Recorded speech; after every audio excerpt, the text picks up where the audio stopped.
Dear students, आज हम chapter 3 जो है आपका 10th क्लास का, उसकी एक्सरसाइज 3.2 जो है उसकी इंट्रोडक्शन, बेसिक इंट्रोडक्शन के ऊपर बात करेंगे। ये जो एक्सरसाइज है ये है graphical method of solutions of a pair of linear equations. तो ये जो टर्म है वैसे देखने में बहुत बड़ी है लेकिन बड़ी आसान है। इसको अगर हम समझ लें ध्यान से तो बड़ा सिंपल सा मेथड है ये, कि ग्राफिकल मेथड से हमें सॉल्यूशन पता लगाने हैं। क्योंकि हमने लास्ट टाइम आपको दिखाया था 3.1 में कि किस तरीके से ग्राफ से रिप्रेजेंट करना है किसी भी इक्वेशन को। तो इक्वेशन के अगर हम ग्राफिकली मेथड से ग्राफ बनाकर उनके अगर हम सोल्यूशन निकाल पाएँ, ये वो तरीका है। तो यही है, आइए इसको समझते हैं। पिछले हमने जो एक्सरसाइज की थी उसमें हमने बात की थी 3 तरह के पॉसिबल रिप्रेजेंटेशन हो सकती है ग्राफिक रिप्रेजेंटेशन। ये पहली तरह की थी जहाँ पर जो ग्राफ है उसकी इक्वेशन के जो लाइंस हैं L1 और L2 किसी एक पॉइंट पे इंटरसेक्ट करती हैं या काटती हैं, ठीक है। फिर दूसरी जो हमारी पॉसिबिलिटी थी वो ये थी कि वो दोनों लाइंस आपस में कोइंसाइड करेंगी क्योंकि इक्वेशन एक जैसी होंगी, ठीक है। तो उनके जो सॉल्यूशंस होंगे वो मिलते जुलते होंगे और इस वजह से उनके जो सॉल्यूशंस हैं एक ही लाइन पे लाई करेंगे। तो ये भी एक पॉसिबिलिटी थी। और दूसरी पॉसिबिलिटी ये थी कि वो दोनों के सॉल्यूशंस टोटली डिफरेंट हों और अलग अलग सेपरेट लाइंस बनाएं। तो L1 और L2 जो है एक दूसरे के पैरेलल भी हो सकती हैं। तो अब हमने जो पिछली एक्सरसाइज के एग्जांपल्स किए थे उनको अगर हम दोबारा से रिकॉल करें तो ये सारा कॉन्सेप्ट समझने में हमें बहुत ज़्यादा आसानी होगी। तो कोशिश करते हैं हम यहाँ से। जो in situation of example 1 we had equations, ये इक्वेशंस थी हमारे पास x - 2y = 0, 3x + 4y = 20। For these pairs of equation x = 4 and y = 2 are the solutions. आपने सोचा होगा कि ये इक्वेशंस कहाँ से आई और ये इक्वेशंस जो हैं आपकी बुक की जो पहली एग्जांपल है वो हैं। इनको हमने पहले भी इंट्रोडक्शन में किया है, तो इसको ध्यान से देखें इस कॉन्सेप्ट को समझने के लिए कि इसको हम अलजेब्रिकली देखते हैं। इसके सोल्यूशन 4 और 2 हैं, ठीक है ना। तो इनको हम पहले भी सॉल्व कर चुके हैं। तो अगर हम x की जगह 4 लगाएं, जैसे 4 - 2y, y की जगह 2 पुट करें तो 4 - 4 = 0, ये प्रूव होता है LHS = RHS। सिमिलरली यहाँ पर 3x + 4y में 4 और 2 को पुट करते हैं तो 3 4 = 12 + 4 2 = 8 इज़ 20। तो ये भी इक्वेशन जो है आपकी प्रूव हो जाती है। तो hence we have come to find, यहाँ से हमें क्या पता चल रहा है, we have come to find that 4 and 2 are its only common point on both the lines, therefore there is only one solution for this pair of equation. क्योंकि यहाँ पे इनकी एक ही लाइन बनती है इसलिए इसका ये एक ही सोल्यूशन हो सकता है, क्योंकि 4 और 2 ही उसके दोनों इक्वेशंस के एक सोल्यूशन, कॉमन सोल्यूशन हैं। आइए आगे देखते हैं। जब हम आगे चलते हैं एग्जाम्पल 2 की बात करें, एग्जाम्पल 2 के अंदर हमने क्या किया था, we tried to find out the cost of pencil and eraser we had. हमने क्वेश्चन एक ली थी जिसके अंदर पेंसिल और इरेज़र की कॉस्ट के ऊपर बात हुई थी। यहाँ पे 2x + 3y = 9। जो पहली फ्रेंड थी उसने 2 पेंसिल और 3 इरेज़र 9 रुपये में ख़रीदी थी, और जो दूसरी फ्रेंड थी उसने 4 पेंसिल्स और 6 इरेज़र्स जो हैं 18 रुपये में ख़रीदी थी। इन दोनों इक्वेशंस को देखो, see both the equation they are equivalent. ये दोनों इक्वेशन इक्विवेलेंट हैं। देखो 2 2 2 = 4, 3 3 2 = 6, 9 9 2 = 18। If we divide the second equation by 2 और मल्टीप्लाई फर्स्ट इक्वेशन बाई 2, हो सकता है ना ऐसे, जहाँ तो हम पहली इक्वेशन से जो है पहली इक्वेशन को 2 से मल्टीप्लाई कर दें या फिर सेकंड इक्वेशन को 2 से डिवाइड कर दें, तो क्या होगा, एक ही जैसी इक्वेशन हो जाएंगी दोनों। अब दोनों जब एक जैसी इक्वेशन हो जाएंगी तो उनके सॉल्यूशंस भी एक जैसे हो जाएंगे। समझ आ रही है ना ये बात। जब इक्वेशन ही एक जैसी हो गई तो इन दोनों को जब हम करेंगे तो इन दोनों की इक्वेशन जब एक जैसी हो जाएगी तो सोल्यूशन भी एक जैसे होंगे। जब सोल्यूशन एक जैसे होंगे तो इनकी जो सोल्यूशन है एक ही लाइन में जो है वो लाई करेंगे। जब दोनों एक ही लाइन में ये सॉल्यूशंस लाई करेंगे तो हम इन ऐसे सिचुएशन में बोलते हैं coincide. Okay, the solution of equation 1 and equation 2 they are coincide. तो कोइंसाइड का मतलब क्या है, एक दूसरे को ओवरलैप करते हैं। तो ऐसे सिचुएशन में क्या है, हमारे पास we have infinitely many solutions. क्यों? हमने लास्ट टाइम भी आपसे ये डिस्कस किया था कि इस रे पे ए और बी के ऊपर जितने पॉइंट्स लाई करते हैं वो सारे इस इक्वेशन के सॉल्यूशन होंगे। तो इस लाइन पे तो बहुत सारे पॉइंट लाई करेंगे, तो इस वजह से इसका जो है इनफाइनाइटली मैनी सॉल्यूशन होंगे। Number of points that lie on line A B are the solution of these equations. तो ये बात समझ में आई होगी। फॉर सॉल्यूशन 1 एंड 2, ये जो हमने अभी किए हैं एग्जाम्पल 1 और एग्जाम्पल 2 को समझने की कोशिश की है, तो उसको हम क्या कहेंगे, उसको हम कहेंगे इन इक्वेशंस के लिए हम टर्म यूज़ करेंगे कंसिस्टेंट पेयर ऑफ इक्वेशन। अगर किसी भी इक्वेशन की लाइंस इंटरसेक्ट करें तो उसका या तो यूनिक सॉल्यूशन हो या सिंगल वन सॉल्यूशन हो या फिर इनफाइनाइटली मैनी सॉल्यूशन हो, तो ऐसी टर्म्स के लिए, ऐसी इक्वेशंस के लिए हम टर्म जो इस्तेमाल करते हैं वो करते हैं कंसिस्टेंट पेयर ऑफ इक्वेशंस। अब हम चलते हैं एग्जाम्पल 3 पे, जहाँ पे दोनों जो ग्राफ में जो आपके लाइंस आई थी सॉल्यूशंस की, वो दोनों पैरेलल आई थी, क्योंकि सॉल्यूशन जो है टोटली डिफरेंट पे जो है सिनेरियो पे थे। हमारे पास इक्वेशंस थी 2x + 4y - 12 और x + 2y = -4। इन दोनों को अगर हम कंपेयर कर रहे थे तो इनके जो ग्राफ हैं, बच्चों ये मैंने ग्राफ जो है बिना किसी स्केल के, बिना सिंपल समझाने के लिए लिए हैं, तो इस पे मैंने कोई मैपिंग नहीं किया है, स्केल का यूज़ नहीं किया है, सिर्फ सिंपल उसको बनाया है ऐसे ताकि आपको समझ में आ जाए कि मैं क्या आपको कॉन्सेप्ट समझा रहा हूँ। तो इसके अंदर कोई भी कॉमन सोल्यूशन नहीं है, इन दोनों इक्वेशन में कहीं पे भी कोई कॉमन नहीं है ना। क्यों नहीं है कॉमन? क्योंकि यहाँ पे ये कहीं पे भी इंटरसेक्ट नहीं कर रहे हैं। तो there are no common solution to the pair of these equations. इनका कोई भी कॉमन सॉल्यूशन नहीं है इन इक्वेशंस का, तो इसलिए इनको हम बोलते हैं इनकंसिस्टेंट पेयर ऑफ इक्वेशन, जहाँ पर जिन पेयर्स की, जिन इक्वेशंस की पैरेलल लाइंस बने और वो इंटरसेक्ट ना करें कहीं पे भी, ऐसी इक्वेशंस के सॉल्यूशन को बोलते हैं इनकंसिस्टेंट पेयर ऑफ इक्वेशंस। जो पहले दो थे जहाँ पर एक बार जहाँ पर इंटरसेक्ट हो रही थी लाइंस, उनको हम बोलते हैं कंसिस्टेंट पेयर, और जहाँ पर नहीं हो रही थी उनको इनकंसिस्टेंट पेयर ऑफ इक्वेशंस।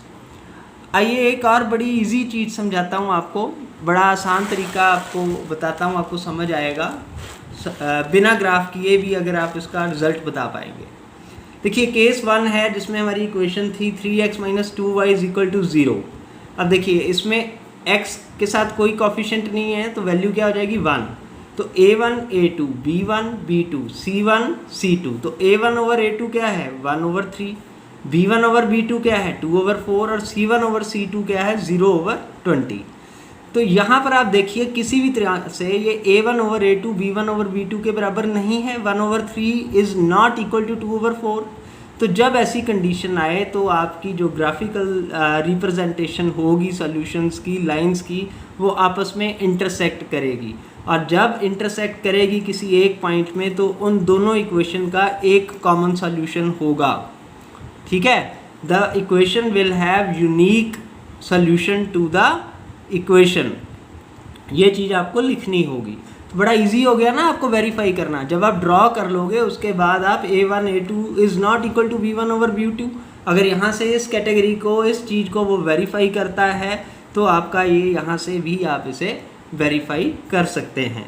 अब हम केस 2 के ऊपर आते हैं। केस 2 के अंदर क्या है, 2x + 3y = 9 और 4x + 6y = 18। तो a1/a2 क्या है 2/4, b1/b2 क्या है 3/6 और c1/c2 क्या है 9/18। तो इन तीनों में देखो आप, तीनों इक्वेशंस के अंदर 1/2 1/2 1/2 की जो है सिचुएशन बन रही है। तो जब a1/a2 हो, a1/a2 = b1/b2 हो, तो there is a coincident line. तो क्या होगी, कोइंसिडेंट लाइन होगी, और इसके इनफाइनाइटली मैनी सॉल्यूशंस होंगे। इनफाइनाइटली मैनी सॉल्यूशंस क्या हैं, इसी लाइन पे जितने पॉइंट्स हैं वो सारे उसके सॉल्यूशंस हो सकते हैं। तीसरा केस जो है वो तब बनता है जब x plus 2y is equal to 4 इस इक्वेशन को देखें और 2x plus 4y is equal to 12, तो a1 ओवर a2 क्या है 1 ओवर 2, b1 ओवर b2 क्या है 1 ओवर 2 और c1 ओवर c2 क्या है 1 ओवर 3। तो इसमें क्या है a1 ओवर a2 तो जो है b1 b2 के बराबर है, लेकिन जो आगे वाला c1 ओवर c2 है उनके बराबर नहीं है। तो इसमें क्या सिचुएशन आ गई, when b1 over b2 is not equal to c1 over c2 the graph will have parallel lines, the graph will have parallel lines and will have no solutions. ऐसे सिचुएशन में ऐसी इक्वेशंस की कोई भी solution नहीं होता है। Clear है? तो आगे चलते हैं, कुछ एग्जांपल्स को करते हैं, आपको और क्लियर होगा। आपके बुक के अंदर एग्जाम्पल 4 है, इसमें इन्होंने कहा है check graphically whether the pair of equations x plus 3y is equal to 6 and 2x minus 3y is equal to 12 is consistent, if so solve them graphically. अब ध्यान से हमने इनके सॉल्यूशंस को, पॉइंट्स को सॉल्व किया है। x plus 3y is equal to 6, तो y की वैल्यू क्या हो जाएगी 6 माइनस एक्स ओवर 3। तो अगर मैं x को 0 जूम कर लेता हूँ तो 6 माइनस 0 ओवर 3 2 आ जाएगा। सिमिलरली अगर मैं x को 6 जूम कर लेता हूँ तो 6 माइनस 6 इज 0, 0 ओवर 3 इज 0। दूसरी इक्वेशन को देखें तो x और y की वैल्यू क्या आ जाएगी 2x माइनस 12 ओवर 3। तो x को अगर मैं 0 जूम कर लूँ तो minus 12 over 3 that is minus 4, और अगर मैं 3 जूम कर लेता हूँ x को तो क्या वैल्यू आ जाएगी इसकी 6 minus 12 is 6 minus 6 over 3 is minus 2। तो ये आपकी जो वैल्यूज़ हैं हमने इनको सॉल्व की, इक्वेशंस को, इनके पॉइंट्स निकाले। अब हम इनको ग्राफिकली रिप्रेजेंट करने की कोशिश करते हैं। ये देखिए मैंने यहाँ से लेके 7 पॉइंट्स लिए हैं बच्चों। ये लाइंस हो सकता है सीधी ना हो, मैंने स्केल का यूज़ नहीं किया है। और यहाँ से ये हमने x और y एक्सिस को बना लिया है। ये आपका x एक्सिस है, ये y एक्सिस है। तो 1 2 3 4 5 6 7 पॉजिटिव के 7 ले लिए हैं क्योंकि हाईएस्ट x में 6 हैं, और x के पास माइनस में जो नेगेटिव पॉइंट्स हैं वो -3 तक लिए हैं। और उसी तरह से जो 4 यहाँ पे y एक्सिस में माइनस में नेगेटिव में चल रहा है तो वहाँ तक ले लिए हैं मैंने। तो इनको अगर आप देखें, पहला पॉइंट जब हमने 0 और 2 को प्लॉट किया है, x पे 0 है और y पे 2 है, यहाँ पर आता है ये पॉइंट। उसके बाद 6 और 0 को जो लिया है, 6 और 0 पे ये पॉइंट आता है। फिर उसके बाद हम दूसरी इक्वेशन के पॉइंट्स को अगर प्लॉट करते हैं 0 और -4 तो ये पॉइंट आता है, और 3 और -2 को जब हम प्लॉट करते हैं तो ये पॉइंट आता है। तो अगर आप इनको सीधी लाइन यहाँ से मारें और यहाँ से मारें, ये देखिए ये L1 है जो पहली इक्वेशन की लाइन है, ठीक है। और दूसरी जैसे मैं यहाँ पे लिख भी देता हूँ x plus 3y is equal to 6, ये इक्वेशन है। और ये वाली लाइन जो है ये आपकी 2x minus 3y is equal to 12, ये वाली इक्वेशन है। तो जब आप इन चीज़ों को यहाँ पर देखते हैं तो ये लाइन यहाँ पे पॉइंट 6 पे, जो 6 पॉइंट है वहाँ पे ये इंटरसेक्ट कर रही है ना। तो 6 और 0, क्योंकि x एक्सिस पे 6 है और y पे 0, तो उस पर ये लाइन जो है वो मिल रही है। तो so both the line intersect at 6 and 0 where x is equal to 6 and y is equal to 0। ये आपको ऐसे स्टेटमेंट लिखना होगा, both the lines intersect at 6 and 0, the points where is point x is equal to 6 and y is equal to 0, the equation is consistent। तो ये जो equation है वो क्या हो जाएगी, कंसिस्टेंट हो जाएगी। समझ में आया ये आपको? तो इसको अगर हम वेरीफाई करना चाहें, हमने वेरिफिकेशन भी देखनी है ना, तो आप इसको खुद से वेरीफाई कर सकते हैं। बड़ा इजी तरीका है, मैंने बताया भी है। a1 over a2, b1 over b2, c1 over c2। तो a1 ओवर a2 क्या है 1 ओवर 2, b1 ओवर b2 क्या है 3 ओवर 3।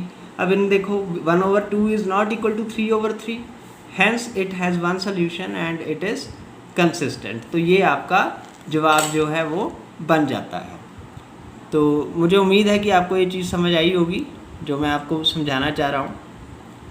अब हम एग्जाम्पल 5 पे चलेंगे। एग्जाम्पल 5 में वो बात कर रहे हैं, graphically find whether the following pair of equation has no solution, unique solution, infinitely many solutions.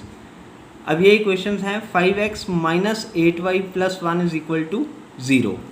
दूसरी क्वेश्चन इन्होंने दी है 3x minus 24/5x plus 3y5 equal to 0।